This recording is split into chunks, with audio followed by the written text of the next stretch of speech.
السلام عليكم ورحمة الله وبركاته، والصلاة والسلام على خير الأنام سيدنا محمد عليه أفضل الصلاة والسلام. ازيكم عاملين ايه؟ ان شاء الله يا رب تكونوا بألف خير. النهاردة بقى عاوزة اخلي الليمون بالعصفر معاكم. فقلت بقى ايه وانا بعمل الليمون، كانوا ولادي طالبين مني صينية الرز معمر، فقلت اعملها بالمرة وانا واقفة. احنا بناكل الرز المعمر كحاجة حلوة، مش بناكله بخضار، يعني جنبه خضار. فجبت بقى ايه الرز، غسلته وصفيته كويس قوي، حطيت عليه رشة ملح، معلقتين سمنة بلدي، وكمان حطيت 3 معالق سكر، لان انا هاكله، احنا بناكله كده ما بنحطش عليه حاجة، بناكله كحاجة زي ما قلت لكم حاجة حلوة يعني. طبعا اللي مش عايز ياكله كحاجة حلوة هياكله، هيشيل السكر ويخلي بس رشة الملح. قلبته كويس وحطيت عليه اللبن، طبعا اللبن لازم يكون مغطيه كويس، وحطيت عليه 3 4 معالق قشطة ودخلته الفرن. ده بقى ليمون، انا كنت سلقاه من 3 ايام، يعني بسلقه، بياخد اول ما بيبتدي يغلي بياخد غلوتين وبطفي عليه، ولما بيبرد بفضيه في حاجة بلاستيك وبغطيه، بسيبه 3 ايام زي ما هو، ما بغيرلوش ميته ولا حاجة، هو زي ما هو في المية بتاعته. بعد كده بقى ايه، جيت بقى بعد 3 ايام ابتديت بقى احط كده في البطرمان، احط الليمون وارش عصفر، احط حبة ليمون. وطبعا وانتوا بتحطوا الليمونة ما بتبقاش مهرية، بتبقى لسه ناشفة، وساعات بتبقى ايه يعني مقفولة ما اتفتحتش. انتي بقى بصباعك كده تدوسي عليها شوية او بسكينة وتحطيها في البطرمان. ليه؟ عشان الملح والفلفل الحامي وكده كله ياخد الليمون، ياخد الطعم بتاعه، ما يبقاش ممرر. حطيت كده وحطيت كمان فلفل حامي. خلاص حطيت البطرمانين، جبت بقى المية اللي انا سلقة فيها الليمون، خدت حبة حطيت فيهم فلفل حامي احمر، وضربته في الخلاط وحطيته عليه. هحط بقى الملح، هحط معلقتين 3 ملح بالكتير قوي، يعني هي الكوباية بتاخد معلقة ملح، كوباية المية بتاخد معلقة ملح. انا حطيت معلقتين، وهبتدي بقى ايه ادوبهم كويس قوي، واحط بقى في الايه في الليمون. طبعا الليمون بالعصفر، لو حطيتي حبة البركة الليمونة بتسمر شوية، انا ما بحبش احط حبة البركة عشان كده. حبة البركة ممكن ندخلها في حاجات تانية، ولان هي طبعا مفيدة جدا.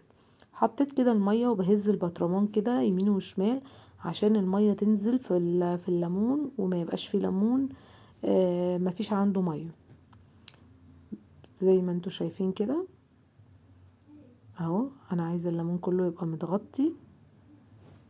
هحط بقى ايه رشة زيت كده على وشه اهو، هحط رشة زيت، واغطي بقى الايه الليمون ده بكيس بلاستيك، كيس تلاجة، هقطعه كيس نصين، احط نص هنا ونص هنا، وهقفل عليه بالاستك، استك اللي هو بتاع الفلوس ده، عشان مفيش اي هوا يدخل جواه اهو، بالشكل ده كده اهو. هحط الاستك واحط الغطا عشان ابقى حامية الكيس، حامية الليمون كويس اهو. ونفس الكلام هعمله للكيس التاني، استك بتاع الفلوس، استك بتاع التوك الصغير، بتاع البنات، الاستك الصغير ده حطيه. ده هيعمل ايه يعني؟ لو الغطا كان فيه حاجة او كده، طبعا مش هيدخل هوا خالص للمخلل اهو، بالشكل ده. وهقفل بقى الايه البطرمانات، لا ده بتاع الغطا التاني، بتاع البطرمان التاني، والغطا ده كمان هقفله.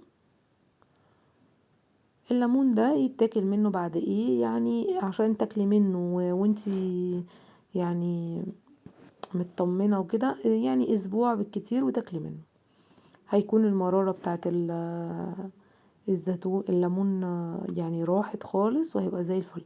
هنا بقى كمان الرز المعمر طلع واستوى، وطعمه حلو جدا زي ما انتوا شايفين كده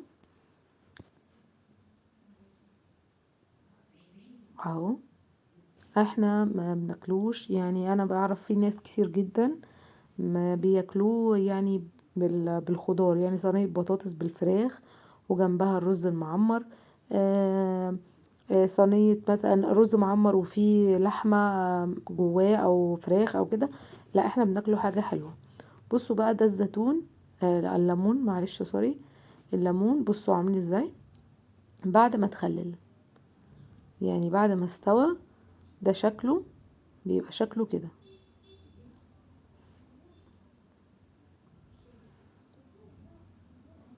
طبعا يعني عايزة اقول لكم المية بتاعته اختلفت خالص.